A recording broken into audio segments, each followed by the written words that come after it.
But Who cares? Last Wednesday. Missed that chance. Yeah, that was last Wednesday. Doug Stanhope's a great comic. His girlfriend Bingo's with him, too. They never got married, those two, but they're like a married couple. They're solid. They're solid. Yeah, you guys never got married. Where's Bingo? Oh, hey, Bingo. Wow, cool outfit. I never saw anything so sexy. Bingo, what the hell are you wearing?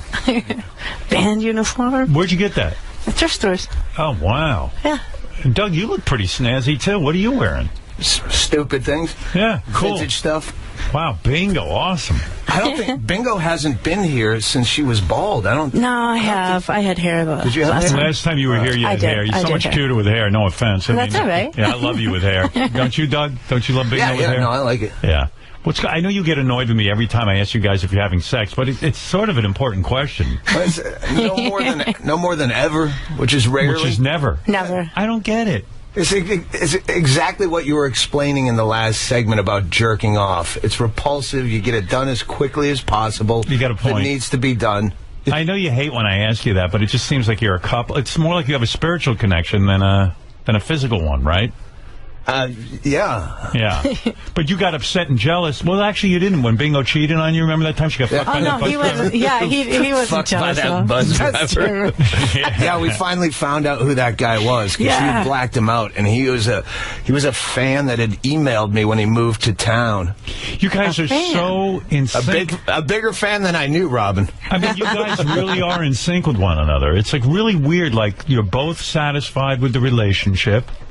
You're both... Yeah, it's been 9 years now. Yeah. Almost, 9.5. You both don't really care that much about sex. Yeah. Do you, Bingo, care about sex? Not anymore. Not anymore? No. What are you drinking? Vodka and vegetable juice. At 7 in the morning, huh? Yeah. Wow. Yeah, I cocktailed this morning. This is the first time I've ever cocktailed on your show. Usually I'm... Are you drinking a cocktail, too? Yeah, I get a vodka. Good for you. Fresh squeezed grapefruit from across the street. Doug, do you drink every day? Pretty much. Yeah? Yeah. Because Doug said he drinks 6 days a week, and I went, why not 7? I mean, why 6 days a week? Well, occasionally you have to travel. Maybe if I'm driving, I wouldn't drink. I don't. But yeah, pretty much every day. So you're a functioning alcoholic. Yeah, I function pretty well. If you function real well. I mean, your career's on fire. You're doing well. I get by. I can't figure you out, though. I cannot figure out. But first, I just can't figure you out. You can't figure out anything. Like, you're a motivated guy. No one gave you anything. You went out. You do stand-up. You're successful at it, and you even seem to enjoy stand-up. You know, where a lot of guys complain about it, you seem to enjoy it. Yeah, it's an easy job. Yeah. Like, when I've done acting gigs, you go, this is really fucking hard work. Right. You know, those are like 14-hour days, and that's the whole purpose of doing this for a living, is to work very little. Right, to be a stand-up. But I would think you'd have to sit there and write material. That part sucks. Yeah, and I would think, I mean, there is a certain angst, too, about going on stage and making, maybe you're not funny, maybe I am funny, the neuroses involved. I mean, there is a lot of pressure there, right? Yeah, no, you go through waves of that where you go, I have nothing else to give. I just put out a CD or a DVD, just did a new special, and now I have to replace it, and I fucking suck. Nothing funny will ever come out of my head again. Right. And then you get one idea, or a tsunami happens, or some great tragedy. You go, oh, I can fuck with this a lot. Can you make enough money to support you and Bingo just doing the stand-up? And sort of coasting along with that, doing a special here and there. Well, it's a lot easier where I live in the middle of nowhere. Right. So prices are low. We don't have kids. Right. So, after... You hate kids. You both hate kids, right? Yeah. Yeah. Bingo, you have no maternal desire? Nothing. Never had. Never had one? Never. Yeah. I can't remember ever having a time where I wanted kids. You hate them? Yeah. I don't like being around them. Yeah. So here's the thing I can't figure out. They're just stupid people. They really are. I suffer them as poorly as I suffer an adult idiot. Right. In other words, what do you have in common with a little kid, and what are you going to talk about? Baby talk and that kind of thing. Right. Yeah, I do that with Bingo. You get enough of that at home. Right. I have a retarded child. It's my girlfriend. Bingo, do you feel that you're a retarded child? Or No. You have deep thoughts, right? Yes. Bingo, tell me about this outfit you're wearing, and people at home home can't see it, but we'll have to take a picture of it. You're wearing a full band leader's outfit, right? Yeah. Well, it's not the sexiest thing in the world. You know what I mean? Like, I've seen you in sexy outfits, and then you dyed your hair blue, and you're wearing some sort of floral arrangement in your hair, right? Yeah. What is the inspiration behind it? There's not. We just the only fun thing that we do on tour is go to thrift stores. Right. So we do it every day on tour, and we just get colorful, ridiculous. And it's fun to walk around. Do people stare at you when you walk around like that? Every now and then you see someone staring awkwardly, and you go, "Oh, she's had blue hair for like 3 years, so I don't even notice." And by the way, I mean, is it weird going to a thrift store and wearing the clothing of perhaps a dead person or someone, you don't know who's worn these clothes? You seem like the kind of person who has the creeps like that. Yeah, I don't know. I mean, it's weird with you two. You don't know what creeps you out and what doesn't. But thrift stores, like, I've gone to stores where I see cool shoes, cool old shoes, but I realize it's probably some homeless guy's shoes. Shoes could be tough, but if they're really cool, you don't ever get neurotic thoughts, or thoughts like, oh my God, I have the spirit of a dead person. That's why me. you give me the creeps, because I know you have that OCD, and I feel like one of the filthiest people. So I'm just afraid to come. This morning I woke up at 4:45, hoping I could take a shit before I got here, because my biggest fear in life is doing your show and having to take a shit. Where I know some intern forensics squad is going to go in there after me. Inspect the shit that you just took. Well, the thing is that, these outfits and the whole, you guys are so eccentric. But, like, Doug, you have a normal sort of life, but Bingo really has an excuse. She's on medication. And she's for lack of a better term, a mentally ill person. She seems in good spirits, good shape right now. Yeah, what are you on besides should you be drinking? Aren't you on medication? Yeah. But life's life. I mean, yeah, you want to enjoy your life. Yeah. Yeah, and it's hard to live with Doug and not drink, right? I mean, if you're going to go along with the program, you got to drink. And she's not a professional entertainer, so for her coming on here, she's terrified for months in advance. Oh, so the drinking helps level you out? Yeah. Yeah, okay. Are you drunk right now? No, not. No, you're drunk. okay. Yeah. Okay. Doug, so when you woke up this morning, you said, hey, Bingo, let's have cocktails before we go to the show. We discussed it last night. I said, we'll see if we're in the mood. Right. So yeah, we had a few. Okay. And so how many drinks have you had, Bingo? I've had 2. 2 of those. Yeah. Wow. This is number 2. Do you guys ever worry about your health at all? Do you ever think like, hey, I should take better care of myself? We do really good at home. Like when we're at home for a stretch, we're juicing, and every day we're juicing, walking the dogs. But Doug smokes cigarettes like a fiend, right? I quit for about 6 weeks. When I was at home, had time off, could lock myself in the house, my own personal rehab, and I quit for about almost 6 weeks, and then it was hell, I'm sure. Then I went on tour, and then I started bumming them from the local comics, hanging out, and I was just smoking before and after shows, and then the last couple of weeks have just gone to seed. Here's what I don't understand about you. You have such opportunity, but you don't sweat it. In other words, what I'm referring to is Johnny Depp, the great actor, recently saw your TV special, one of your stand-up specials. Yeah. It's about a year ago, I guess, right? It was, August. Okay. He's watching you, and he says, boy, this guy Doug Stanhope is a funny motherfucker. I want to do a project with him. Yeah. He calls you up personally, right? And he says, Mr. Stanhope, you are a funny dude. I'm Johnny Depp. I'm a famous actor. Let's work on something together. My production company or whatever. Yeah. He flies you and Bingo, what, first class to where? Where is he, in France? He was in London at the time. Johnny Depp says, hey, come out to my house in London. Yeah, for 2 weeks. 2 weeks? 2 weeks? Yeah, it was very weird. It's still weird. It is weird. I mean, you don't know Johnny Depp, right? You and Bingo. No, I have no idea. And I'm just starting a tour in Canada.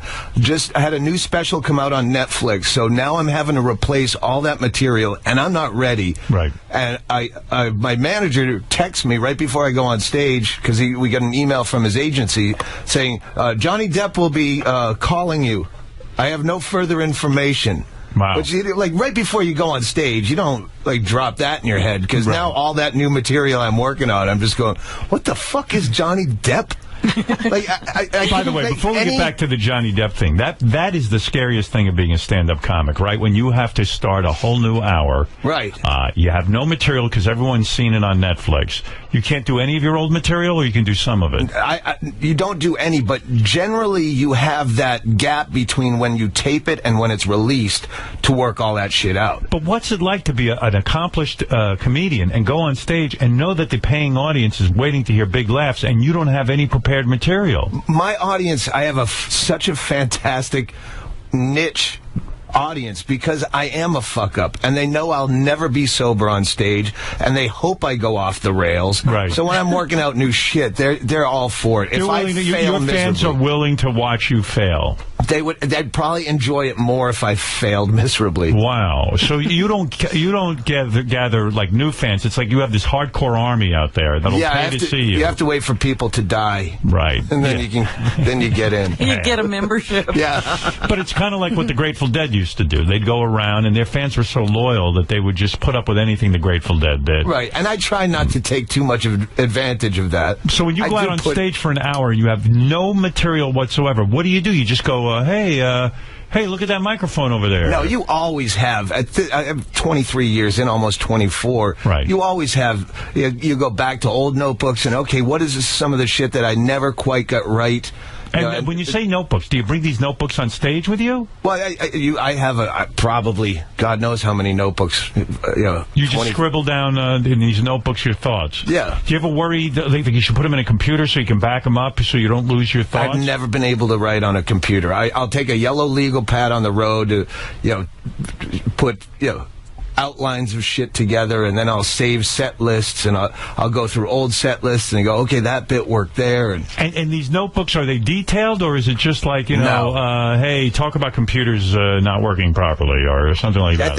I think every comic's biggest fear, or one of them, is someone finding your notebooks. Right. Because most of it makes no sense. If you looked at someone's notes and you just get blowjob, San Francisco, creamsicle. And like, what the fuck is that? Like, sometimes yourself, you go, I have no idea what that means. And that's how when I write for this show, believe it or not, I actually write down my thoughts and I'll mail them to Jason. And I don't even think Jason would understand my notes. They're just like complete ridiculous notes. They're just things to remind me. They mean something to me.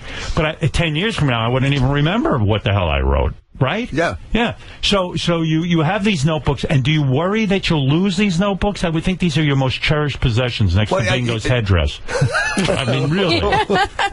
Well, you usually have no more than 2 with you. Right. It's not like I carry my first notebook from 1990 around still. Are they locked up in a safe? They're in a box somewhere in a crawl space. Okay, so that's how it works. If anybody wants to be a stand-up comic, you got to have your notebook with you at all times. You have a notebook with you. Now I see guys where they use their cell phone. Right. And they're reading notes on stage, and it looks like what are you, fucking tweeting up there? You're just Are you jealous of this, that they know how to do this kind of thing? It seems a lot more compact to walk around with a cell phone rather than the big notebook. Well, I'm at a place now with the reading glasses. And, really? You're going to write big enough you can see it without readers.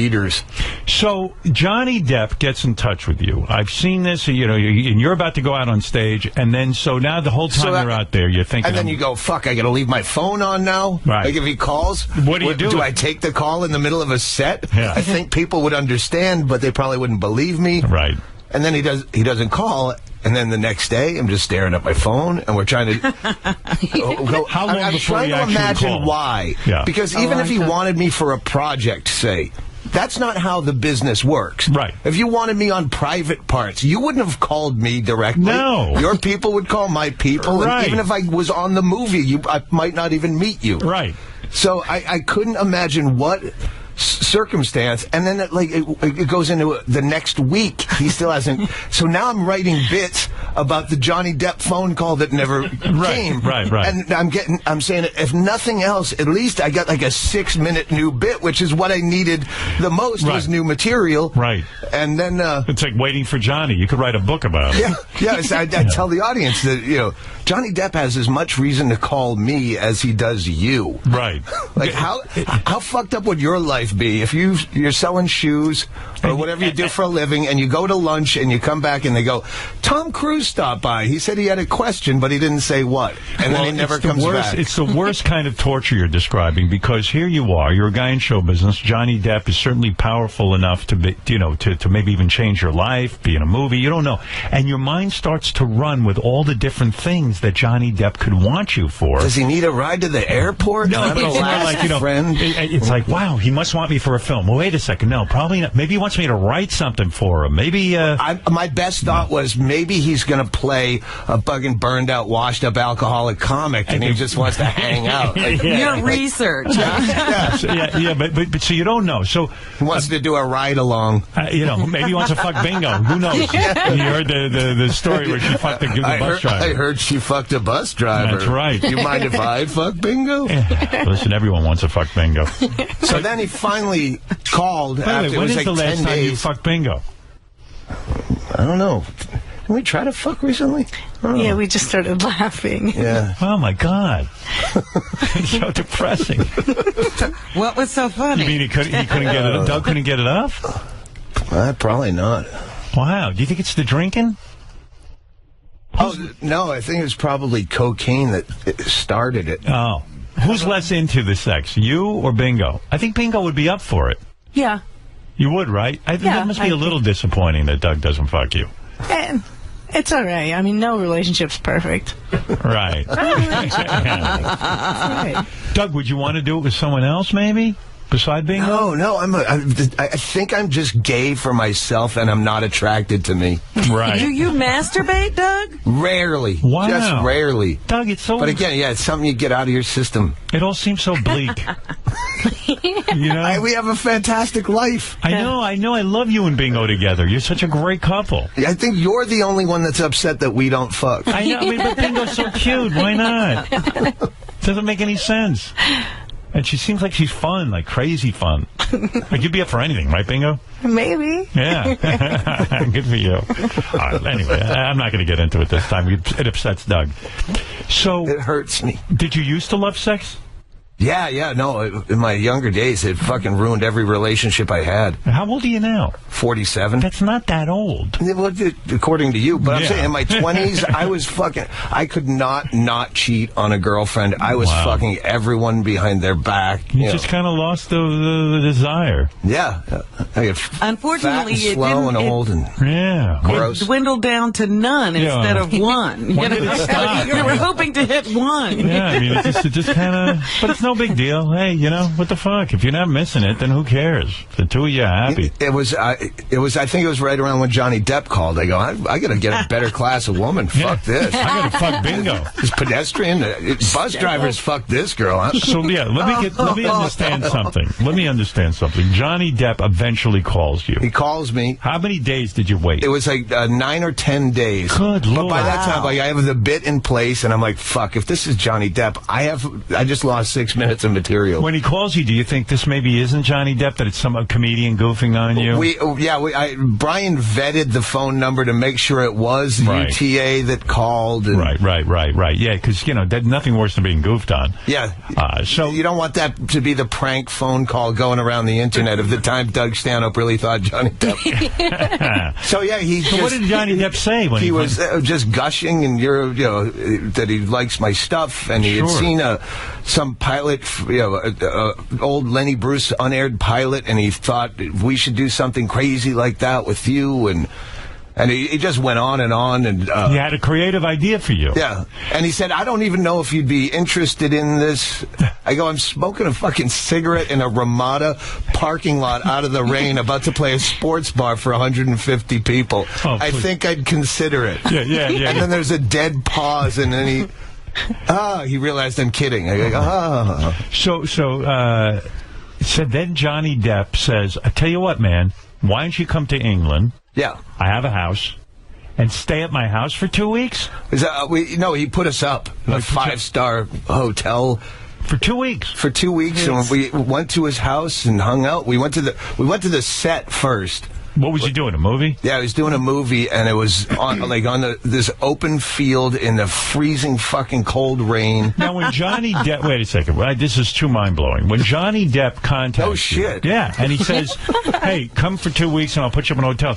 Does that mean all expenses are paid? He said, this won't cost you a nickel. You can even go to my house in France if you'd like. He was doing a movie in London, but if after you're here, you'd like to go there, Bingo, you must have felt like you were with a real Hollywood player at this point. It still doesn't seem real. Yeah, you were probably like, wow, my ship has come in. I've had to put up with everything with this guy, and now all of a sudden I'm in Johnny Depp's world. I mean, 2 weeks, and like, when you're in England and you're being put up, do you sit there and go to Bingo, hey, we better not order anything too expensive on the menu because we don't want Johnny to get too big a bill? Yeah. Or do you think, I assumed that we'd be paying the incidentals. So... Yeah, I wasn't, like, ringing up room service going, fuck it, send up more steaks. Yeah, right. So what do? You have a breakfast, continental breakfast, then you have... It's England, so it's easy to eat as little as possible because the food is fucking awful. Horrible. Yes. It's horrible. Like boiled chicken they still serve, right? Yeah, I know. Terrible. I've been there. So unless you eat Indian food, that's pretty good. Yeah, if you like Indian food, evidently that's a good place. So if you guys decide to go out to dinner and stuff, you just say, hey, here's a bill to Johnny Depp? No, we didn't even assume that. We just know he's going to cover the hotel, right? And this is the British Airways first class where you have the full lay down bed cubicle. Yes. It was ridiculous. Wow, it was so surreal. And then so you get there, and now you're staying at the hotel. How long before Johnny Depp emerges? I think it was a couple of days, and he said, hey, come to the set. Yeah, come to the set, and it's outdoors.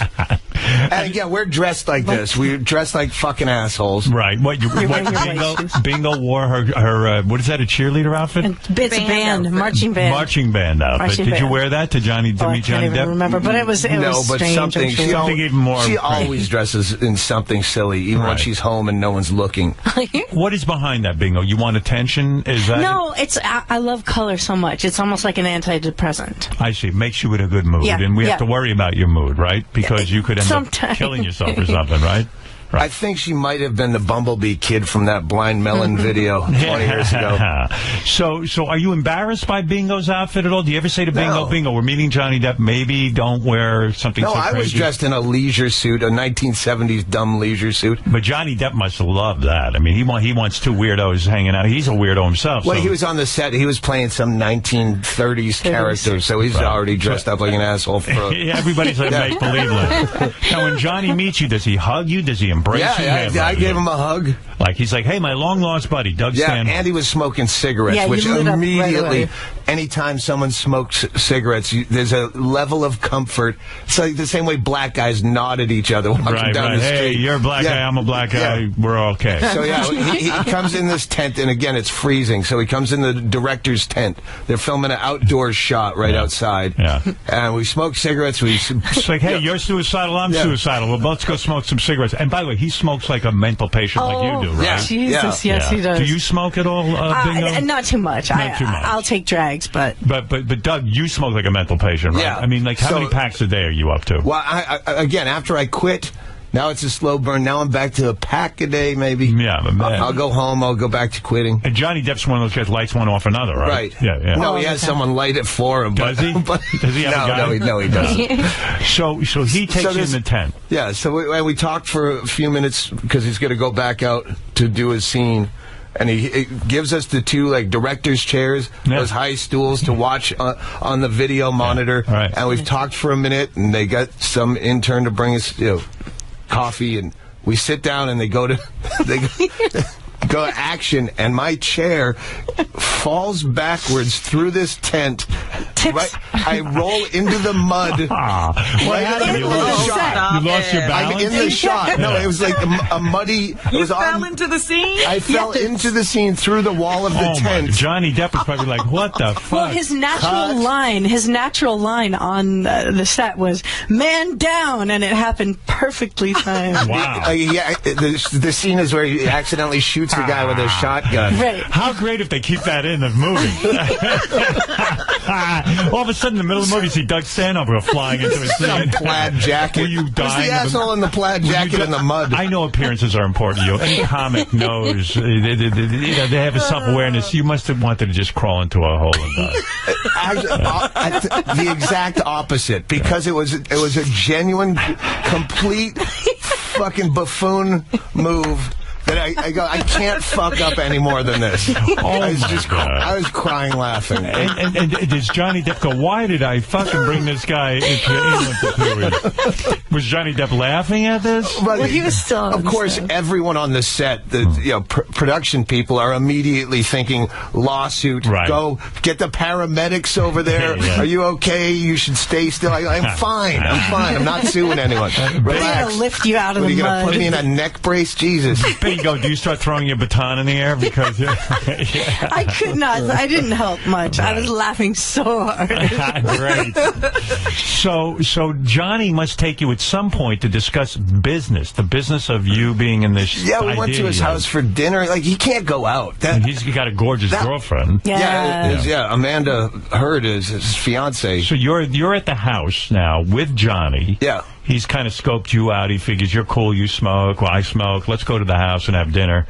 And smoke during dinner. Let's smoke. Do you guys sometimes smoke in the middle of your dinner? Yeah, you're lighting He brought us up. ashtrays and our cigarettes as the fancy dinner was. So really, He brought Ron Wood over for dinner. and Ron Wood smokes more than both of you put together.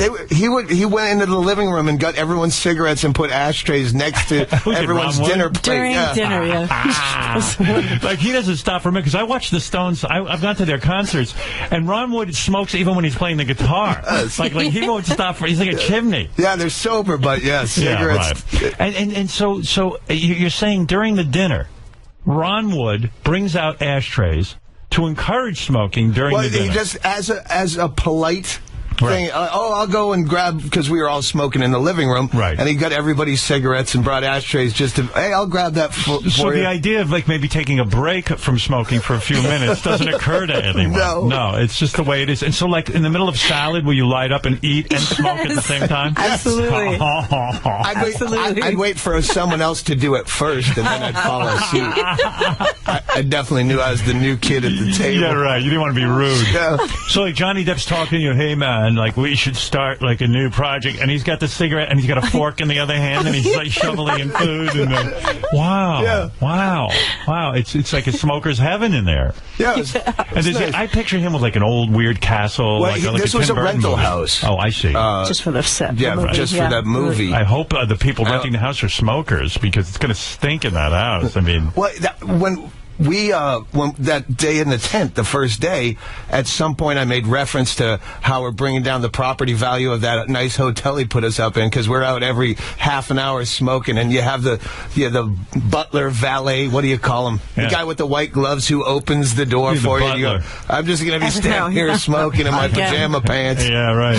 And he said, He's you a can't... doorman. Well, yeah. He said, well, you can't smoke in your room? I go, it's the UK. You can't smoke in any room on this island in a hotel. Wow. And you saw his assistant scurry out and then scurry back in 2 minutes later and go, they're putting ashtrays in your room right now. Oh, nice. Wow. There's 4 ashtrays in your room. Yeah. Wow. That's a fancy That's hotel. some pull. Yeah, that's pull. That's power. So Yeah. you have the dinner. Ron Wood. What do you talk to Ron Wood about? Hey, I love the Stones. Do you bring up the Stones, or do you just keep quiet It was about just shit talking. It was... Like, what do you never talk really about? had to try. No, it was very relaxed. It was very comfortable, too. Everybody was very cool. Yeah, really cool. Like, Bingo, what did you talk to Ron Wood about? We didn't talk that much, but I got to talk to... Pictures. I picture Bingo being real quiet in that crowd. Well, they know each other, so it's mostly them talking, and you try to fill in a joke. Right. Yeah, you're their court jester. I was in the Artie chair. Yeah, right, exactly. I'll throw in one or two lines, but try not to overtake the relationship. Right. So what do Johnny Depp and Ron Wood talk about? It's just shit they've done, and people They were didn't talking know. guitars. Patti Smith showed up at one point. Patti Smith, the rock goddess? Yeah, You know, the punk, they're old friends. She came onto the set one day. Cool. Yeah. Like, she's just like, hey, man, we're artists. Let's talk. Wow.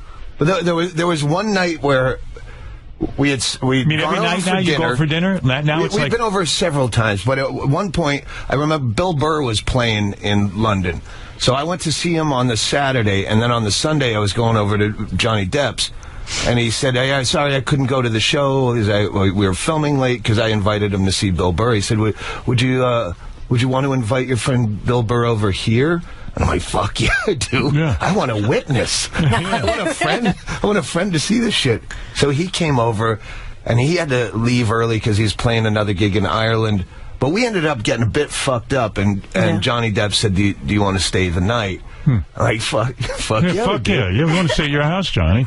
And it didn't seem like that big of a place. He said, we have plenty of room. And he said, have you not seen the downstairs? And his girlfriend's friend brought us downstairs. There's a full Olympic-sized swimming pool down there. Wow, cool. Bingo, did you go in the pool? No, we didn't go in the pool, but we hung out there. We hung out there, and we just... I drank by the pool. Yeah, we got shit-faced, and we stayed down on pool furniture. We slept down there, and then woke up.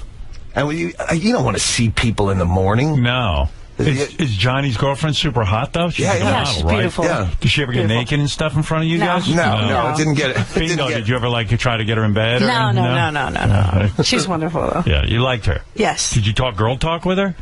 Because I know girl talk isn't your strong suit. No, it's not my strong suit at all. And she really wanted me to have some perfume for some reason. Because I was like, I don't own anything. I just have deodorant. Right. But she wanted me to have some fancy perfume. She wanted to take me perfume shopping. Oh, yeah? And did she get you perfume? No, we didn't get it. You should have gotten some perfume. But you got some aftershave or something. Yeah. Well, who gave you aftershave? Johnny. Johnny is into aftershave? But no, I think it was a stolen prop. No, he gave you his aftershave as well. Oh, was that? Yeah. We still have that one. Yeah. Because it was Mordecai. That's the name of the movie. Anyway, my point of the story was we try to sneak out and do that, that walk of shame home before you have to make eye contact with anyone. So we're the first people up, and we find our shit, and we'll just sneak out. I don't know where we are. You don't even want to be a bother. No. We'll just walk till we find civilization, and then call a cab from, wherever. Right. And you walk out and you forget he's got this whole, Elvis fucking phalanx of security watching the perimeter. You're like, we can't even sneak out of here. It's a walled off. Where are you going? You say he can't even go out because people will drive him crazy. Yeah. So do you think, in a way, this is nice for him to have you around and new people? Because he can't go out and meet people, so he has people come in and kind of hang with him. Yeah, he said the only time there's a few places he can go out if they have underground parking and back entrances. Wow. Well, you have to deal with this shit on some level. I mean, but you go out. I mean, what are you going to do? You're going to sit there and fucking hide all day? I mean, that's crazy. You got to just do it. You just got to go live a life. Yeah, I don't know. It's so what happened with the gig? I mean, so when are you going to? Yeah, where's the project? It sounds like a lot of nonsense. Did you ever say to him, "Hey, Johnny, no offense, I know I'm here for 2 weeks and you've been tremendously generous with me, but where's my gig?" You know what I mean? It wasn't my top priority. Right. I'm just weirded out being there. I mean, you hung with the Stones. Well, I mean, Ron Wood. You hung with who else did you say? Patti Smith. Who else came by there? That was pretty much it. Yeah. But just hanging out with his sister. Paul who? McCartney? Bettany. Oh, Paul Bettany is fucking great. Who's Paul Bettany? You'd know him. If you pulled him up, you'd know him. He is beautiful. That guy was the coolest. You guys probably didn't even want to leave when you think about it, right? Well, we had the opportunity to go to his place in France, but he wasn't going to be there. And I don't want to go. I have no. That'd be weird. Yeah, you'd be there alone. Right. Yeah, he had caretakers. They'll take care of you. And you got to be careful. You don't want to be too much of a leech, right. Yeah. Here you're talking about a business arrangement. But here's the thing I can't figure out with you. Here's the kicker to the story. So after you get back from England, 2 weeks on Johnny Depp's dime, right? Who knows what? What? I was almost on my dime for a second. What do you mean? Because at the end of the 2 weeks, I go to check out, and I go, we've racked up some incidentals with room service and stuff. We're going to be taking a bite out of this, but at least we don't have... They didn't put down the assistant forgot to put down a credit card, so I go to check out, and I look at the bill, and I'm like... How much was it? It's almost $15,000. And I'm going, wow. Fuck.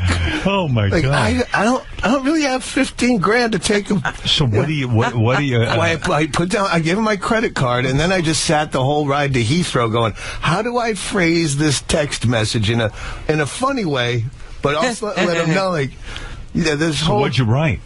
I don't remember how Why I didn't you get in phrased touch it. with your manager or agent? Let him handle the Because at that point we had become very close with the what did you assistant. say? So what did I you just say? found out a funny way to say it, and he wrote back, "Oh shit, I'm sorry. Don't worry about it. It'll be fixed by the time you land.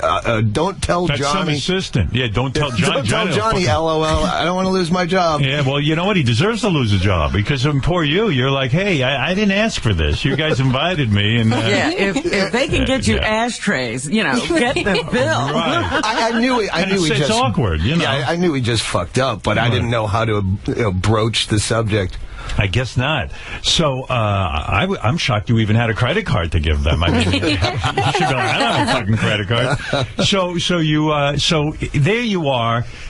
Johnny's really kind of giving you a vague notion of what it is you're going to be doing. The last night we were there, we did, you fleshed out pitch some ideas, right.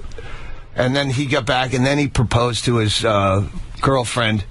Oh, wow. In front of you his sister guys? has a production company, so I see. it was going to be through her. So, she goes, as you can tell from the press, we're going to be a little busy for a while. But Doug, it's been a year now. Oh no, it was a year ago that he called in August. Oh, I see. It was just December that we were over there. Yeah. All right, so And December is we've when texted back and forth. Is there a signed contract? Is there something? There's nothing. Okay, so here's what I don't understand about you, because I follow what's going on. Louis C.K. recently approached you. Right after we got back. Louis C.K. approached you about doing a project for him. And Louis C.K. is a fucking guy who gets things done. Let's be honest. He ain't no Johnny Depp running around on a set dressed as a pirate. Louis C.K. can make things happen. He's a writer, a comedy writer. Louis C.K. seems way more in tune with you than Johnny Depp. But it was right after I got back from Johnny Depp, and I'm going... Yeah, but Louis offered to do something with you, and you go, oh, I'm doing something with Johnny Depp. I'm tied up. Why don't you go meet with Louis? This is what drives me crazy about you and Bingo. Go meet with Louis C.K. and now have two guys who want to do something. I did not say no. I said to him, listen, this guy just spent like $50,000 flying me over there to pitch it. He still hasn't signed He yet. still hasn't come up with a project. Well, Louis C.K. said, well, you know what? Think about it for a week, and I'll call you back. Yeah. This would be the third time Louis C.K.'s called me about something and never called back. Is that right? Yes. Oh, okay. I have a great Louis C.K. story for you. What is that? When I did his TV show... Right. By the way, that went well. Yeah, sure. That one. But it was because it was written exactly... I didn't have to stretch at all to play that part. Right. But he called me up and said, hey, I'd like you to do this part. And I just was honest. I go, I really suck at acting. I'm just telling you up front. Right. I stink. And he goes, well, as long as if you'll try. So we auditioned via Skype. Right. And he gave me some notes. He goes, do this way and do this that way, and we're going to try it again, and I'll call you back in a couple of days. I love your attitude. I'm a horrible actor, but if you want to put me in, go ahead. It's such a good way to be. It's honest. It's honest. That's what I love about you, yeah. So he said, I'll call you back in a couple of days, and we'll go through this again. So I'm spending days walking around in the yard, doing the lines to the dogs. Like, I know my lines inside out. I know the whole fucking script. Rehearse with Bingo at all? Oh, yeah. Yeah, we did. Right, good. I'm just saying them to myself. Right. I'm putting them to song lyrics, just whatever I can do to memorize the whole script. Did you find that hard to memorize lines? Not really. Yeah, I would think not, because you memorize an entire stand-up. Yeah. So I would think you'd be able to do this. So go ahead, So he doesn't call back. Huh. Again, just like the Johnny Depp. He hasn't called back. And I go, I told him I sucked. You could at least have the courtesy of going, you were right. So I'm not sitting around practicing these dumb fucking lines. Right. But then I realized I'm doing the Stern Show coming up. So my plan was to take all those fucking lines I memorized and subtly insert them into our conversation so that one day when he hires someone else to play this part, it's going to look like he stole the entire script from my appearance on Stern. And then he called and said I had the part and ruined your plan. That was a brilliant master plan. So my point is that you are now waiting for Johnny Depp, and Louis C.K., we don't know what he's doing, but someone is going to grab you and do something with you, but we just don't know what it is. Yeah, I'm not the kind of guy that really pushes people. Right. Now, Doug Stanhope, let me give you some plugs here. Don't miss Doug Stanhope, June 24th and 25th at the Star Theater in Portland, Oregon, and June 27th at the Showbox in Seattle, Washington. Whole West Coast tour there. Awesome. And for tickets and additional tour dates, go to DougStanhope.com. You probably hate that. I also wanted to make a quick plug for Ishmael Laufty, who's some comedian. I was just randomly talking on Bert Kreischer's podcast about some local opener who's had a funny bit about Make-A-Wish, and I couldn't remember his name. Ishmael Laufty, however the fuck you What was the funny bit about... He just had a funny bit, and I was trying to drop his name, but I couldn't remember. I go, some funny kid. Make-A-Wish Foundation, that's dark stuff. He just gave me shit on Twitter saying, oh, you suck at name dropping. So now your name's dropped, Ishmael Laufty. You like dark humor. You like guys who do Make-A-Wish. That's your cup of tea, right? Yeah. The darker the better, the more politically incorrect the better. Or weird. Guys like Junior Stopka is a new guy that's fucking really weird. There's a lot of good, weird new guys. I don't see him enough. Yeah. I think I've become such a soft touch because I never see comedy. I don't live around it. Right. That now... That's not good for you. I think I'm an easier laugh than I used to be, which is good. Yeah. Not as negative. Yeah. You're goddamn delightful when you keep drinking. It's great. But I still don't get where this project is with Depp. Did they it's nowhere. It's nowhere. At all? He texted me this morning saying, hey, I have a perfect bar as a location. We got to talk. When is he going to sign you to something? I mean, we've got to have a written agreement. I mean, why is everyone so loose? You don't commit to anything until you have an agreement. Bingo, what is going on here? Do we have a location for what? What does he mean he has a location? We talked about, that one thing. Yeah, he found a location. You still don't have a show. I've lived an entire life of plans I never get around to doing. This a lot of these didn't include Johnny Depp, so now I'm going to not do something. This is something I'll never get around to. I love Johnny Depp. I'm excited for you, but I got to tell you, this goddamn guy, he's a little frazzled. I mean, you don't make locations until you have a show. I mean, what does this guy do? He's running around. I don't know. Yeah, I mean, who knows what he's doing? He might just be fucking batshit crazy. That's what I'm thinking. But I'm not against it. Yeah. Well, thank God you have a good attitude. Now, let me talk to you about the most outrageous thing, and I can't believe you're not in jail. In your last comedy special, you admitted to killing your mother, right? You murdered your mother. No, I didn't murder her. Well, you did. No, she took her own life, and I made cocktails. And you stood by and watched. Isn't that an accomplishment? Drinks. Bingo. How is it? Have the authorities questioned you about this? No, I'm not famous. I mean, it's unbelievable. Yeah. Howard, stop saying it. You're going to get him arrested. No, but I mean, it was a special. I mean, it's crazy. I was actually, the last time I was on here, it had just happened. When Will calls you before you do the show. I got to be completely honest. Last time you were coming on, this was a while ago. I forget how long ago. Doug goes, hey, I want to talk about my mother. We euthanized her, and and he tells us this crazy story. I said to Will, listen, I really like Doug and Bingo. Doug's going to go to jail. You told him not to do it? Yeah, I didn't know the legal ramifications. You don't know the legal ramifications. At that time, maybe I should talk to a lawyer first. Yeah, that's what I said. I said, Doug, I was looking out for him. I said, Doug and Bingo are insane, and they don't know what they're admitting to. I said, let me at least be the rational one in the group and advise him maybe he should think about talking to a lawyer first. So, but now she was already in hospice care. I understand. It wasn't that. She's like crying and saying, I had a bad day, I'm going to end it all. But there are laws, in the country that... it's not legal. I believe that people, like dogs, we treat better than people. If a dog is gravely ill and suffering, we put them to sleep. Right. Grown adults who are suffering and have no quality of life and are begging to be put out of their misery, we won't allow that in this country. So I agree with you philosophically that if I saw my own mother suffering and begging for death, I would be very upset and I would want to help her. But the law says I can't help her. Well, if she's physically able to take a giant amount of morphine while you went into the kitchen to make a cocktail for her... Right. I didn't see nothing. Is that what happened? Did you see anything, Bingo? So Doug, that's what happened. So I guess that's why you didn't get in trouble on your special. Well, Yeah. I guess. That's the line I have to take. Yeah, we made a really fun exit for her. Tell me about it. We roasted her. Beautiful. You were there, Bingo? I was there the whole time. You roasted your mother? She was dying? Yeah, I mean, we goofed on her. She had a really dark sense of humor. All right, so explain this to me. Your mom decides she wants to take her own life. She was very ill. Yeah. Yeah, but it was a sad thing. Did you like your mom? Yeah, she got kind of really cunty towards the end, but hard to be around. But the Bingo, did you have any roast lines at the roast? Or I know, he hasn't taken care of it. It wasn't set up as Doug a roast. always has to be the shining star. Great. Yeah, that's true.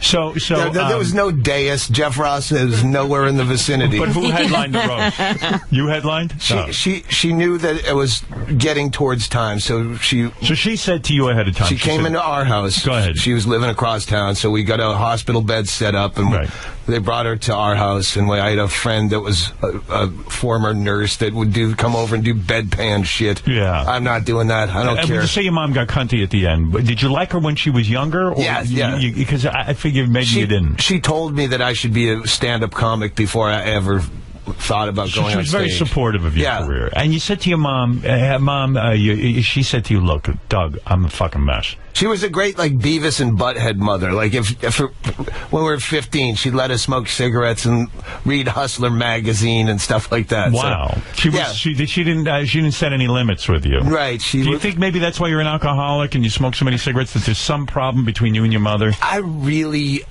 don't like people who blame their parents for their own characteristics. Right. I was a really shitty kid. Do you think there was some rebellion? Vandal. I was just a horrible, evil child. But don't you think maybe you were rebelling against your mother, or you had a problem? I don't think. I think I was just an affliction on them. You were born evil. Yeah, I think they just did what they did, and I was just a fucking asshole for a kid. I see. So in other words, it's not your mother's fault. You were just an asshole. Yeah, well, I really didn't have a lot of discipline, and my father, he would let us do anything. Isn't it a parent's job to discipline their children and teach them the right way to be? Aren't you angry that they didn't parent you? I think you have only a limited amount of control. I see. As a parent. I see. It's really up to the kid. I think, if you're going to be a douche. And Doug, so when your mom, so you say your mom got cunty at the end. What was it? She was just, she was a hoarder. Oh. She was in really bad health, like emphysema, really bad, horrible back pain she couldn't get out of. Did you have to, how old was she when she was only 63. 63? Yeah. That's it? Yeah, but she had already been life-flighted twice to Tucson to have tubes put in her lungs to suck gunk out because she's drowning in her own fluids. Was she a smoker? Yeah. Doesn't that scare you away from smoking? You'd think. Yeah. That when you're watching your mother on a respirator. You don't want to end up like that, do you? Do you fear death? It was weird because it made me want a cigarette. Like, wow, God. Cigarettes did this to my mother. Speaking of cigarettes. It reminds me, I need to smoke. So when you see your mom suffering from this kind of emphysema and things from cigarette smoking, it doesn't even dissuade you. It actually reminds you you're a smoker and you want to have more. I haven't had one in a while. Right. Yeah. It's weird how you will balance yourself against that, where I go, okay, I remember 2003, my mother, I took her on that cruise and she could barely keep breath on flat ground, but I can walk on flat ground and I don't get winded, so I'm not that bad yet. Right, yeah. So you don't have to quit yet. Yes. But Doug, let me ask one thing. Don't you realize how demented your thinking is? Yes. You're looking at your future and saying, I'm not there now. Let me continue to smoke. Doug, do you think you're suicidal? No. Do you think you're a guy who wants death? No, I don't think so. Do you enjoy life at all? Yeah, there's parts I like. You like the part with Bingo, right? Yeah. Bingo, does it upset you to see that he's so depressed? When did I get depressed? He's not. No, he's not. God. He's not depressed. He's not? No. But it seems like Doug doesn't even care about living. He cares about. I think I have an accurate view of how fucking futile it is. Yeah. But that doesn't mean that's bad. Good. No, because you seem happy today, but you are drinking. So anyway, so let me. But you don't something. mind how bad your end could be, because it could be just like your mom. So your mom. Let me. Yes. I was going to address Robin because I'm not against suicide. I'm not suicidal, but I can see. I'm really lazy, and I wouldn't want to put a lot of effort into living. So if I ever got to a place, that's why I don't go to doctors. Because I'm sure they would find something where they go, oh, shit, you got to work on that right away. Right. And I don't really want to put that effort into it. You really are lazy. I mean, you really are. Like you don't even want, with your career, you don't even want a job that's too difficult. That's why stand-up suits you. You don't even sit there and go, you don't fantasize about a sitcom or a movie because it's too much work for you. No. Yeah, you want to enjoy your life. You want to hang. I do. Yeah. It's it's a hobby that no one will ever say, you know what, you're really good at doing nothing. I can sit around. I'm never bored. I'm never bored either. I don't even know why I still show up here. Your brain is always doing something. Yeah. What do you do for fun when you're not being a stand-up? I like to thrift store. Right. I'm a freak about frequent flyer miles. Yeah. A flyer. You love to fly? Just to get ultimate status on Delta. And you love the thrift store. I flew Tucson to Johannesburg, South Africa, to Amsterdam, back through Detroit, Vegas, Salt Lake, to Tucson again. without leaving an airport. Wow. Just to get diamond status on Delta, so I don't have to wait in the fucking line. Wow, you did it just to get the frequent flyer miles. Okay. Now let me understand this. So your mother, get back to your mother for a second. She says to you, Doug, it's time. I got to get the fuck off the planet. Yes. Do you say to her, Mom, I can't bear it. Stay with us. Or do you just say, good, it's time for you to go? You've been cunting anyway. I hate, because I did a bit about this. I did tell the story on my last special. Yeah, good. So I hate that I'm not trying to jam material in, but I did say to her, because Brian, my manager, is out there, the filthy Scotsman. Right. He was leaving and he was coming back in 2 weeks. And so when she got into the house, I said... And I actually said it to her. I said, all right, if you're going to kill yourself, you can't do it on Sunday or Monday because that's football. And it'll ruin your weekend. Right. Right. And you got to do it before 2 weeks from now because that's when Brian's coming back and he doesn't have the stomach for this kind of shit. Right. And so you're right. My father used to always say, if someone's going to kill themselves, he'd say, why would they do it on a weekend? Why wouldn't they do it during the week so you don't ruin anyone's weekend? Yeah. So I love that joke. I think it's great. So you said it to your mom, you joked around with her, this and that, and then you decide, and what day did she decide to kill herself? She did it Saturday night. She came in Thursday and did it Saturday night before football. But doesn't that ruin football? Because on Sunday you got to clean up the mess. I watched football. You did? Yeah. You watched football the next day? Yeah. I mean, I'm sure I had... I'm sure I wasn't jumping off the couch going, fucking go for two! So the move is... Yeah, right. You were a little bit somber. Yeah. So the deal is, she did this at your place, right? She did this in your apartment. In our living room. In your living room. It doesn't creep you out that she died in there? You don't believe in ghosts or anything? No, none of that. Bingo sees ghosts. Just to take it back a bit, on an album I did in 2004, I'm talking about how my mother will eventually kill herself. Right. She has been very open, and when I get to that point, I'm not going to live like that. When we were kids, she'd just point out, if I ever get that bad, fucking kill me. All right. And then but it's one thing to say, it's another thing to do it. She's brave in that sense, I guess. But she was very, it wasn't like this came out of the woodwork, hers being, Bingo, what do you wear a majorette outfit while your mother-in-law essentially... What did you guys wear? You were sleeping. I was sleeping. I was woken up by the... How could you sleep through that? No, he woke me up. Oh, he woke you up. We had popped Xanax. We had taken Xanax to sleep. Right. And I was just still fucking around on MySpace probably at the time. MySpace? This is 2008. Okay, go ahead. Yeah. Whatever. I'm on the computer. Bingo's crashed on the couch in a scuba diving outfit. And my mother's yelling at me, I need my pills and my drink. Right. And I go out because I assumed it was her Diet Dr. Pepper and the pills, her medication. Right. She goes, no, not those. It's time. Oh, wow. And I'm like, oh, shit. Wake up, Bingo. Uh-oh, here we go. This is actually happening. Mom's going on a journey. Yeah. So you don't try to stop her. You know she knows what she's doing. And where does she has her pills, which are morphine pills? Yeah. Morphine. And if you take enough of those, that'll end it all. Hospice stocked her up. I talked to a wink, nudge, nudge doctor to make sure that that's enough. And how many pills does she take? I think it was 90. 90 pills? Yeah. 90? Yeah, it took a while. Should have done it. Yeah. So she takes the pills and did she... Called my brother to say hello, goodbye. So he got on the phone. He wasn't even there for. Was he upset that she was doing this? No, he flew out a little while before, knowing that, by her own hand or by, Right.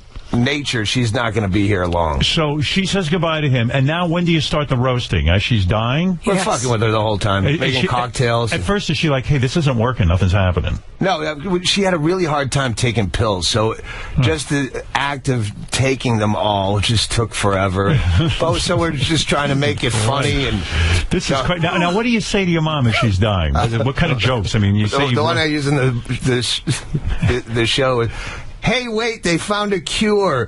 Like, as she's drifting out, she's flipping me off. What kind of audience is she? Is she laughing? Is she wheezing? What is she doing? She's laughing and crying, doing the, I always thought I was a bad mother. And good. She was. And do you tell her, no, you were a great mother? Yeah, of course, you have to say that. It'd be nice of you. With you never know. You could be like, that's right, you fucked me up. But she laughed the whole way out. She laughed the whole way out. Bingo, were you sad during this, or were you just like loving Doug's stand-up? No, this is the first. It's the first death that was close to me. Right. And it was completely beautiful. It was beautiful. I was laughing. I was laughing too. Such a horrible state. Bingo, I know you can be suicidal. You've been known to cut yourself. You've been known to do all kinds of things. Does it make you want to take a couple of pills and check off the planet? I think I'm closer to doing that now than ever. Really? Probably. Is that right? Are you fed up? Not entirely yet.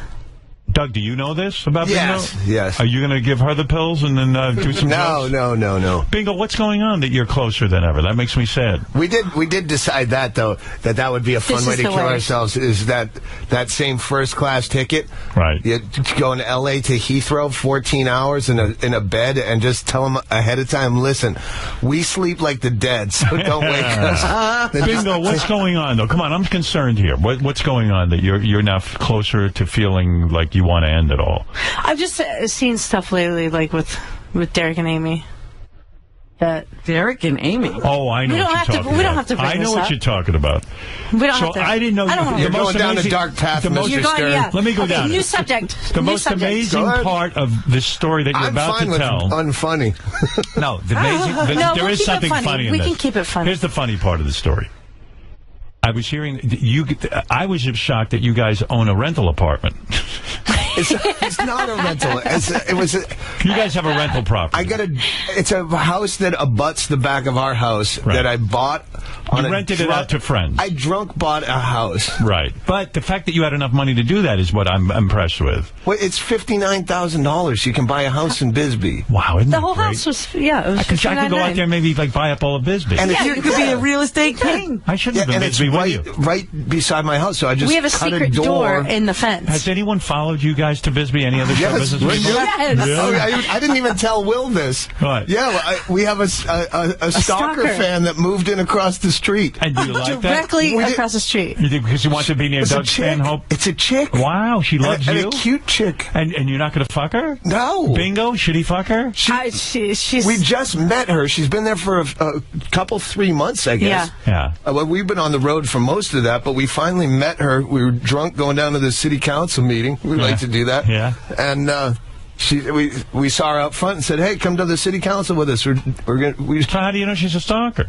What she told us that night. Oh. I was at your show in Long because Beach. of us. Oh, wow. I was at your show in Long Beach. Long Beach? What, really? And you moved here? She goes, yeah, because of... You changed my life. You're she was starting in a tears. movement. The 2 days she was over at our house, she was in tears in my arms. And she's hot. Oh, she's cute. Yeah. She's cute. Wow. She ain't Howard Stern hot, but she's Bisbee hot. Hey, everyone's hot to me. So wait a second. I'll make it short. The story was in your rental house, one of the guy committed suicide. And he shot himself in the head, and Bingo had to clean up all the brains off the wall, right? Yeah, well, it was friends of ours. Right. And we let them rent it because I bought it just as an investment. Right. And you were like, hey, guys, go ahead. But they're friends of ours. I would never rent to actual people. No. That's a fucking nightmare. Okay. It was. And they'd watch our dogs, so I give them, nothing rent if you take care of our house when we're on the road. So it was a friendship. It was perfect. They're musicians. She had lupus, so I'd always goof on her about having lupus. Like, she had to go to dialysis 3 times a week. Perfect thing to goof on. Yeah, I go, you'll be fucking... She'd say, hey, we should do such and such next year. I go, fuck you won't be around next year. You'll be dead. Oh, God. Now look what what's happening. But so what happened? He killed himself? No, Well, she she died. died. Oh, she of died, lupus. and he killed himself, right? Yeah. Because he loved her so much. Yeah. What a sad story. Yeah. But What it's is it- beautiful. I mean, I have to, like, when you say it so harsh that I was cleaning brains off the wall. Well, that's what set true. you off, No, right? that's true. But I have to see that in some beautiful light. I have to make that Well, there's beautiful. nothing fun about that. That's Well, right. that's why she's been going through a lot of shit since then. Where Bingo, that set you off? That when you had to clean off the person's... yeah. And that made you want to kill yourself? No, it's making it okay. And so, It's making death okay. It's making death very okay. Yeah. Yeah, she's good. Are we worried about Bingo, Doug? No, No. I'm fine if it happens. I'm fine. You're No. fine if it happens. Well, we don't want we're you okay. making it happen, Bingo. No, What are you talking about? No, we're okay. How close are you to killing yourself? No, it's not that. It's What, not. have you thought it through? It's more like bad trip stuff. I mean, Yeah. you've done acid and it went poorly, right? Yes. Oh, yeah. Yeah, that's what she goes through occasionally. So you're she'll on a get bad spun trip out. right now? We're not right now. This second, Not this but second. she's gotten to places where she thinks I'm dying and I have to just let go. But she's not actively trying to kill herself. I can't imagine what that's like to have to be on a bad trip, like naturally. You know what I mean? Yeah. Yeah, like you really can't get out of that Yeah. one. But have you done anything to yourself as a result? No. You're okay. You're just in a bad place. And I don't even consider it a bad place, though, at all. No, I it don't is. consider this a bad place. At all. I'm not. Well, I'm glad Doug not, wouldn't bring- It's not depression. Can I it's help not, you? Here's what you do. It's not depression. When you feel like you're going to kill yourself, just think you're going to miss the Johnny Depp project. Everyone's going to want to. The Yeah, you could be over there in Johnny upcoming Depp land Johnny- again. Yeah, you don't want to miss that. You're having fun. You're going to thrift shops. Come on. What's the matter with you? But Pull yourself together. does Bingo have therapy, or does she just take medication? Oh, Bingo doesn't need Therapy. Bingo doesn't need therapy. Oh, if you saw the quality of mental health care where we live in Bisbee? Southeast Arizona. Oh, man. Did you try going to a psychiatrist and they're horrible over there? Is that the problem? She talks to an RN or LPN via Skype. Oh, no. That's what we have available to us. Well, it's terrible because it's very hard to find someone who's a qualified mental health professional. So you do get a lot of these housewives who think they took a couple of classes and now they're going to advise you. Well, that's Yeah, but this isn't even in person. They're on Skype. Yeah, on Right, Skype. on Yeah, Skype, no that's less. how you treat the crazy people. You talk to a Jeez. television set that talks back to you. Hey, I'll tell you what. Exactly. If I was, who even knows who she's talking to on that thing? That's right. There might not be anybody there. Tell you, there are people on the wall talking to me. But you're so right. I mean, although if I was a psychiatrist, I'd only want to talk to people on Skype because they're crazy. I don't want to go there. Well, listen, you two have said it all. I mean, it's No, I crazy. just have to say this. I really am glad that Doug won't rent to regular people because it could be a nightmare. Yeah, can you imagine? Who wants a nightmare? I mean, you don't want a nightmare in your life, do Just you? when you put it like that. Yeah. Well, you got. I don't mind if you blow your brains out. Just no tweakers. But you guys always seem like you're having so much fun. You had a Super Bowl party that lasted 8 days. Like Those are regular occurrences. Like, what does that mean? You invite people over in Arizona who you've met, and then they come over and they stay for 8 days? Well, we live so far in the middle of nowhere that friends that we never see will come down because we're all going to, Comedians? Yeah. Who is at the party? Well, name some Henry comics. Phillips. Henry Phillips was there? I didn't know You that. know who? Henry Phillips sounds just like that guy you were playing masturbating. I thought both me and my manager go, that sounds like my friend Henry. The Impractical Jokers were there. Yes. Oh, wow. They came this year. Those guys are So fucking a bunch of your hilarious. comic friends and Bingo, maybe some of your old friends come down. Do you have old friends? No. Oh, you do. All right. So Yeah. You have some friends. So it's a that come- good reason to get everyone together. And in one. everyone just kind of hangs for 8 days? Like, no, is there sleeping involved? It's or- like some people. It's not 8 solid days of wall-to-wall people. But you're so right. When we were kids, what did we dream of? We dreamt that one day we'd be adults so we could have, like, endless sleepover parties. Yeah, that's and why I fun killed my video- mother. Right. Now I can stay up all night and eat cake for You breakfast. can do whatever you want. Good for you. Unbelievable. Wow. Hey, are you guys in a high-stakes death pool? Is that true? Doug Stanhope Celebrity Death Pool. You're getting all the plugs, and I'm not even trying. Yeah, how do you get involved in that? It's Doug Stanhope Celebrity Death Pool.com. How much to buy in? Well, you have to do the gambling on your own. It's not a gambling site. Oh, I see. We just do all the work for you. I see. Who do you have? Are you in a death pool? Yeah, Yes. you get 20 picks at the beginning of the year. Right. And Who do you have that's looking really good? no one this year. I am doing so poorly. I don't have a single kill this year. I've got bingo on my death pool, so I'm pretty close. I took out that one guy. I got a little bit of inside information from someone. The guy that just got... Robin, you'd probably know. The guy that got busted... Zac Efron. Yeah. And then He got busted? He got busted not buying driving drugs. or something. okay. Yeah, Right. He was in there. Because who knows? You don't need lawsuits. Okay, there you go. All right, look. This is wild. Everything you've said is wild. I don't have you in the death pool, if that's what you're getting at. I hope not. I'm trying to take care of myself. You look good. Hey, do I? Yes. Yeah. Oh, thank you very much. Oh, thank you. That's all that matters to me. Well, listen, Bingo, great seeing you. Nice seeing you. I mean, my God, what you two are up to, Doug Stanhope and Bingo, and I understand you just recently became very good friends with David Spade. Is that true? I met him because of your show. I never knew he was funny. Really? I mean, Kidding. I never was a Saturday Night Live guy, and I missed that whole era. But I'd never seen him do stand-up. And then I heard him on the show, and it was a fucking brilliant interview you had. He was fun. That guy's really funny. And then I ran into him at the Improv a few nights ago and watched his set, and it was fucking destroyed me. Yeah, he's great. He's one of those comics that you don't even really know. He goes out on the road and does his thing. Yeah, and I had no idea it was funny. And then I wanted to talk to him.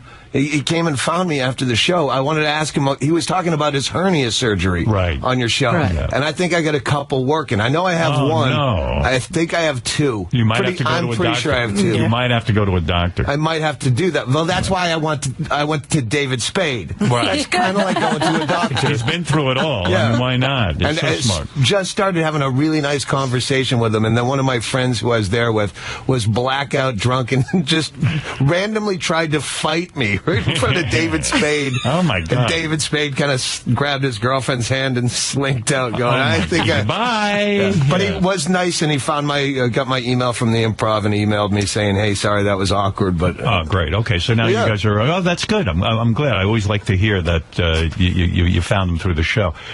Bingo, listen, I hope you're okay. Yes. Doug, if you ever lost Bingo, you'd be lost, right? I mean, you need her. We're going to... He needs you. You're going to what? What? We're going to be together forever. Oh, you're going to go together. Really?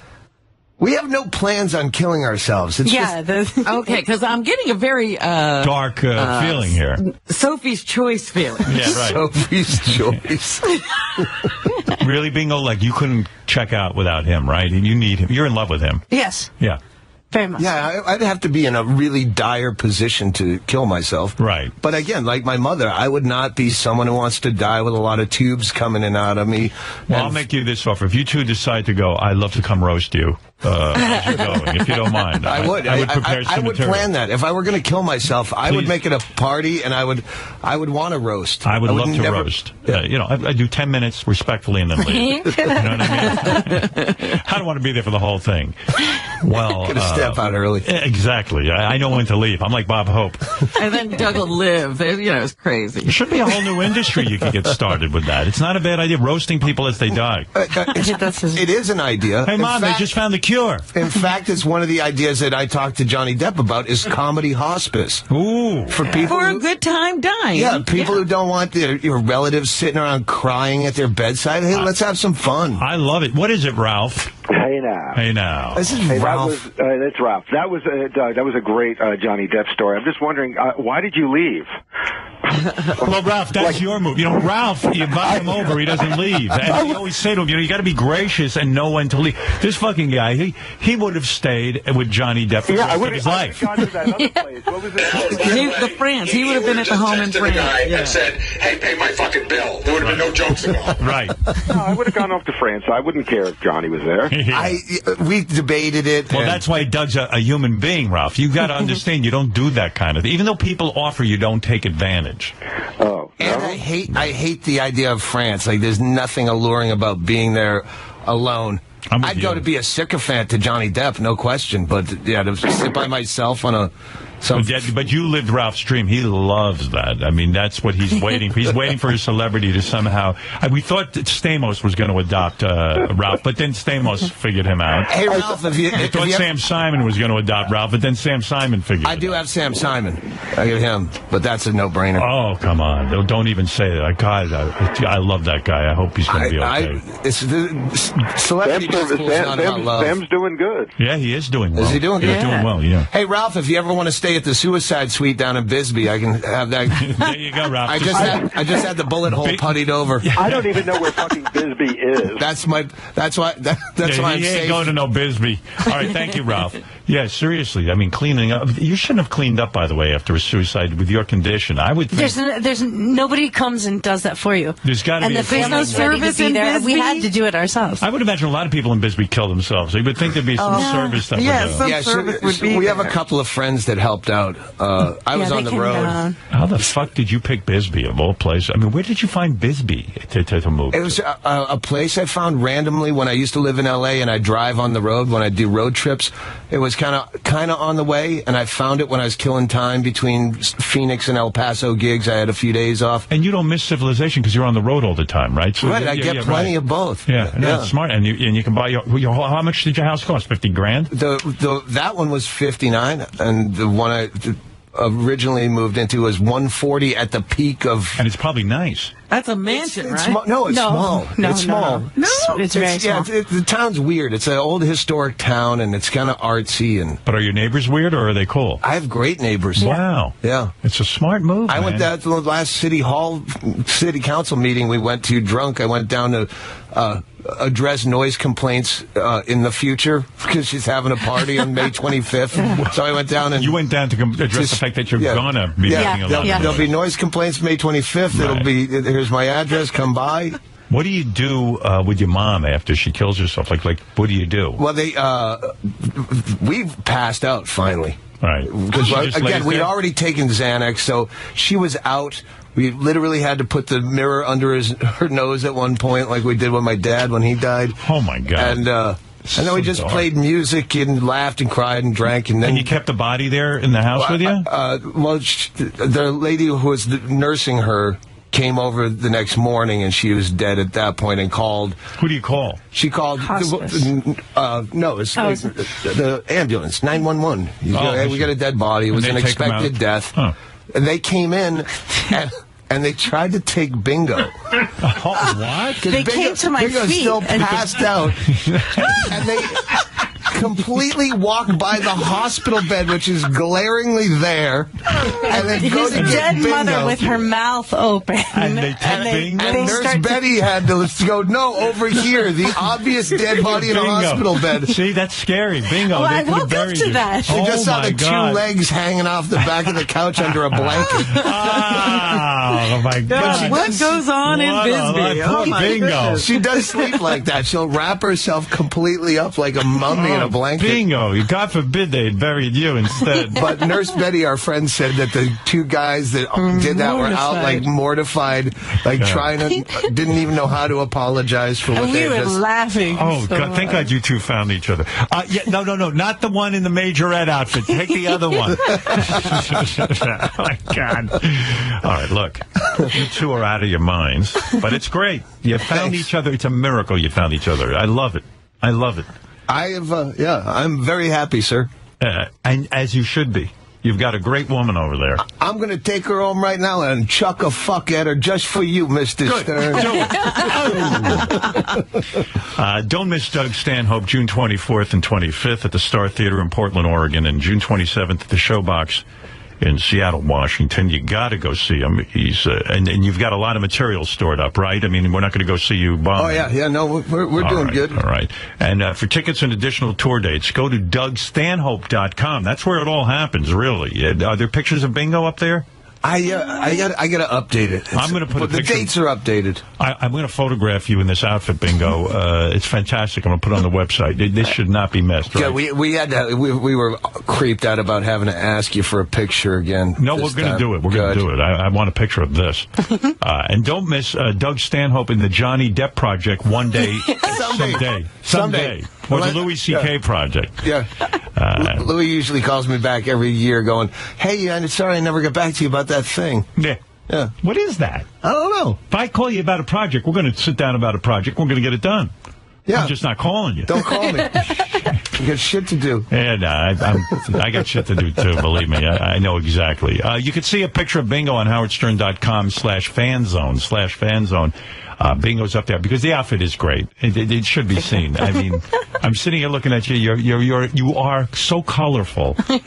You really are. It's fantastic. She never stops smiling like that. She has the most beautiful. You have the most beautiful smile, Bingo. Thank you. You really do. She does. You really and do. Every stupid outfit she puts on makes her smile more. So I keep her in thrift store duds. I'm just envisioning the 911 guys coming and dragging off Bingo to the morgue. You should have let them take it. I know. Just to see how far it would go. Well, how dare you stop it? Why did I didn't do it. I was passed out too. Our friend Nurse Betty. Nurse Betty. Fucking Nurse Betty. Yeah, she ruins a good story. I mean, wouldn't it have been great if Bingo is in the morgue? Come on. Just move her body. Taking her out there all like Monty Python. Bingo wakes up and like, I finally did it. Oh, my God. I'm not dead yet. Old Monty Python sketch. Oh, it's fantastic. The two of you are so out of control. It's great. How's that AGT going? Sorry. Yeah, it's great. Compared to you, it's nothing. I think the other day they almost buried me there. Look, it's fun. We sit there, we watch the talent. A couple of good comics this year. Are there? Yeah, these guys come out, I like to see them.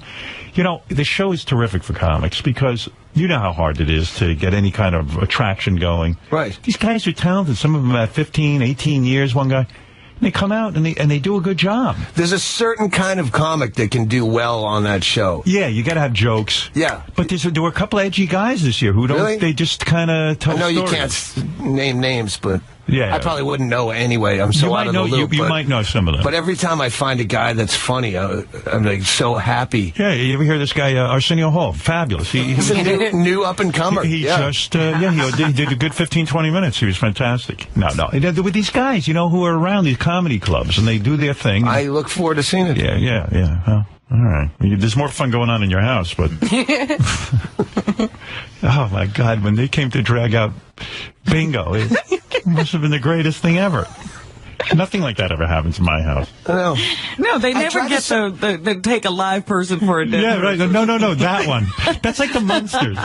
Remember, like Herman, they would try to drag Herman out of the house, and they would go, no, not him. He's alive. That's right. I tried to sell speaking of North Shore Animal League, yes, I tried to sell my mother's ashes on eBay for the Humane Society. I was doing a benefit. I had another hernia a while back, umbilical hernia, and I got it fixed for free, and in return I did a benefit show for the... How nice. I let the doctors pick, and they picked the Humane Society. I go, I'm going to sell my mother's ashes, because they're just sitting around my fucking house. I have no Who's going to want to buy those? My creepy fans. Yeah. I have the creepiest fans in the world, sir. Yeah. So I put them on eBay, and it's just racing. It was already in the hundreds within minutes. Wow. And then they pulled it down. Evidently, it's against federal law. What, to sell your... To sell you dead people. Oh, my God.